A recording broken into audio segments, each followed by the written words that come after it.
আসসালামু আলাইকুম ভিউয়ার্স, আমি আশিকুর রহমান আরভিন। ট্রাস্টেড গ্রাফিক সেন্টারের আরেকটি এপিসোডে আপনাকে স্বাগতম। তো আজকে আমরা শিখব কিভাবে একটি কিউআর কোড জেনারেট করবেন। যেমন আমার কম্পিউটার স্ক্রিনে একটা কিউআর কোড দেখতে পাচ্ছেন। এটা যদি আপনি স্ক্যান করেন তাহলে দেখতে পাবেন যে এখানে আমার ফেসবুক আইডির লিঙ্ক এবং ইউটিউব চ্যানেলের লিঙ্কটা দেওয়া আছে। তো আজকে আমরা ওইটাই মূলত দেখব কিভাবে একটা পার্সোনাল কিউআর কোড বা যে কোনো কোম্পানির নামে কিউআর কোড তৈরি করতে পারেন। আর এই ভিডিওটা করার মেন উদ্দেশ্য হচ্ছে যে আমাদের ফাইবার বা ফ্রিল্যান্সারে বা অনেক জায়গায় কাজ করতে গিয়ে কোনো ক্লায়েন্ট যদি আপনাকে বলে যে আমার কোম্পানি নামে অথবা আমার নিজের নামে বা যে কোনো কিছুর জন্য একটা কিউআর কোড তৈরি করে দিতে, তাহলে আপনি ইজিলি এটা করতে পারবেন এবং ফ্রিতে। তাহলে চলুন দেরি না করে শুরু করা যাক আজকের টিউটোরিয়াল। তো ফার্স্ট আমি চলে যাচ্ছি কম ব্রাউজারে। এইখানে গিয়ে সার্চ বক্সে এসে সার্চ করবেন গো কিউআর ডট মি। এটা লিখে ইন্টার প্রেস করলেই আপনার সাইটটা চলে আসবে। দেখেন এইটা হলো সেই সাইটটা। এখান থেকে ইংলিশ করে দেন। এবার এখানে দেখেন এখানে কতগুলো অপশন আছে, যেমন এটার মধ্যে যদি সিলেক্ট করেন বা কারসন নেন, এখানে দেখেন ইউআরএল, যেমন এটা সিলেক্ট করেন, দেখেন এখানে ইউআরএল এর অপশন আসছে। এটার মধ্যে নিলে টেক্সট, এটার মধ্যে নিলে ফিকার্ট, এই সবগুলো আপনি দেখতে পারেন। তো আমরা যেহেতু একটা আমরা যেহেতু একটা লিঙ্কে মানে কোম্পানির লিঙ্ক দিয়ে একটা কিউআর কোড তৈরি করব, তার জন্য আমরা এখান থেকে ইউআরএলটা সিলেক্ট করে দিলাম। এখন এখানে আপনার ইউআরএলটা বসাতে হবে। আর আপনি যদি নিজের নামে করতে চান, যেমন এটার মধ্যে দেখেন টেক্সট, তো টেক্সট যদি সিলেক্ট করেন এখানে আপনি যা লিখবেন এখানে কিউআর কোড জেনারেট হবে। যদি আমি এখানে লিখি আশিক, আমার নেমটা লিখলাম। এখন এইটা যদি আপনি স্ক্যান করেন ফোন থেকে তাহলে দেখতে পারবেন এইটার মধ্যে আমার নেমটাই দেওয়া আছে। তো এখানে আপনার নিজের নেমে করতে পারেন বা যা খুশি এখানে লিখে টেক্সট লিখে কিউআর কোড তৈরি করতে পারেন। তো আমরা একটা কোম্পানির করব, সেই ক্ষেত্রে আমরা চলে যাচ্ছি ইউআরএলে যাওয়ার পর এইখান থেকে আমার ফেসবুকের যে ইউআরএলটা আছে এটা হলো ফেসবুকের ইউআরএল। এইটা আমি কপি করব। এখানে ডাবল ক্লিক করলে সম্পূর্ণটা সিলেক্ট হলো। এবার কন্ট্রোল সি দিলাম, কপি হলো।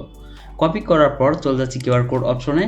এবার এখানে এসে কন্ট্রোল ভি দেওয়ার পর এটা আমি কেটে দিই। এখন দেখেন এইখানে যে কিউআর কোডটা জেনারেট হয়েছে এটা হলো মূলত আমার ফেসবুক আইডির লিঙ্ক দিয়ে জেনারেট হয়েছে। এটা যদি আপনি স্ক্যান করেন তাহলে আপনি আমার ফেসবুক আইডিতে আসতে পারবেন। এটা জেনারেট করা হয়ে গেলে এটা ডাউনলোড অপশনে ক্লিক করে দিবেন। ডাউনলোড অপশনে ক্লিক করার পর এখানে দেখেন আরও অনেকগুলো অপশন আছে। এখানে দেখেন এটার সাইজ, অর্থাৎ এই মাঝখানে যে বক্সগুলো আছে বক্সগুলোর সাইজ আপনি কি পরিমাণ চান, মিডিয়াম রাখতে চান না তার থেকে ছোটো করতে চান না একদম ছোটো করতে চান, সেই সাইজগুলো এখানে দেওয়া আছে। তো ধরেন আপনার যেটা পছন্দ হয় সেটা আপনি রেখে দেন। তো এখানে এল সাইজ রিকমেন্ডেড করেছে, তো আমরা এটাই রেখে দিলাম। এবার হলো ফ্রেম হচ্ছে হলো চতুর্পাশের যে বর্ডারটা থাকবে, হোয়াইট কালার একটা বর্ডার থাকবে। যেমন আপনি যদি আমরা মোটিভ কিনে যান, এখানে দেখেন হালকা একটা বর্ডার আছে হোয়াইট।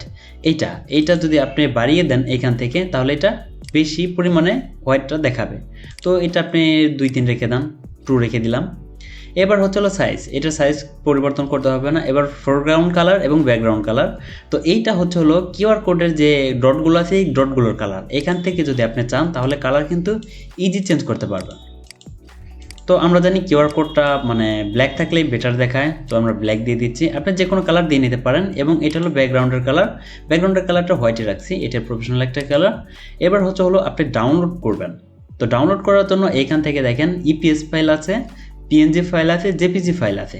তো পিএনজি ফাইল বা জেপিজি ফাইল আপনি ডাউনলোড করে বসাতে পারেন। তো আমি রেকমেন্ড করবো যে আপনি ইপিএস ফাইলটা ডাউনলোড করেন। কেন, পিএনজি ফাইল দেখা গেলো যে আপনার কিছুদিন পর ওটা ইমেজটা ফেটে যেতে পারে বা নষ্ট হয়ে যেতে পারে। তো এখান থেকে যদি ইপিএসে ক্লিক করেন তাহলে ইপিএস ফাইলটা ডাউনলোড হবে। দেখেন ইপিএস ফাইলটা কিন্তু আমার ডাউনলোড হয়ে গেল। এবার আপনার কম্পিউটারের ডাউনলোড অপশনে যান, এখান থেকে আমি ডাউনলোড অপশনে যাচ্ছি।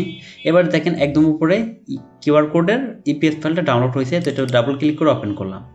এখন একটু জুম করলে দেখতে পারবেন এই হলো কিউআর কোড। এইবার এটা যদি আপনি স্ক্যান করেন দেখেন আমার শুধু আমার ফেসবুক আইডিটাই আসবে। তো এটা আপনার নিজের নামে অথবা আপনার যে কোনো একটা লিঙ্ক দিয়ে তৈরি করতে পারেন। যেমন এটা অনেক বিজনেস কার্ড, যেমন এখানে দেখেন একটা বিজনেস কার্ড ডিজাইন করা আছে, এটার মধ্যে দেখেন কিউআর কোডটা বসানো আছে। তো এইখানে দেখেন এটা আমি ডেমো করে রেখেছি, কারণ মার্কেট প্লেসে দিতে হলে আপনাকে একটা ডেমো করতে হবে, তাছাড়া মার্কেট প্লেস ওটা গ্রহণযোগ্য নিবে না। আর এরকম কোনো জেনারেট করা কিউআর কোড থাকলে তারা সেটা নেয় না। এই কারণে আমি একটা ইলাস্ট্রেটর সফটওয়্যারে বানিয়ে রেখেছি মার্কেট প্লেসে দেওয়ার জন্য। তো আপনি যে কোনো বিজনেস কার্ড বা ফ্লায়ার ব্রোশিয়ার যে কোনো কিছুতে আপনি কিউআর কোড ইজিলি কিন্তু ব্যবহার করতে পারতেছেন। এটা একদম ফ্রি। তো আশা করি ভিডিওটা সবার জন্য হেল্পফুল হবে। আর যদি ভিডিও থেকে একটু উপকার পান তাহলে অবশ্যই একটু লাইক করে দিবেন। আর আমার চ্যানেল নতুন দর্শক হয়ে থাকলে অবশ্যই চ্যানেলটিকে সাবস্ক্রাইব করে পাশে থাকা বেল আইকনটি বাজিয়ে দিবেন পরবর্তী নোটিফিকেশনের জন্য। এ পর্যন্ত সবাই ভালো থাকবেন, সুস্থ থাকবেন। আল্লাহ হাফেজ।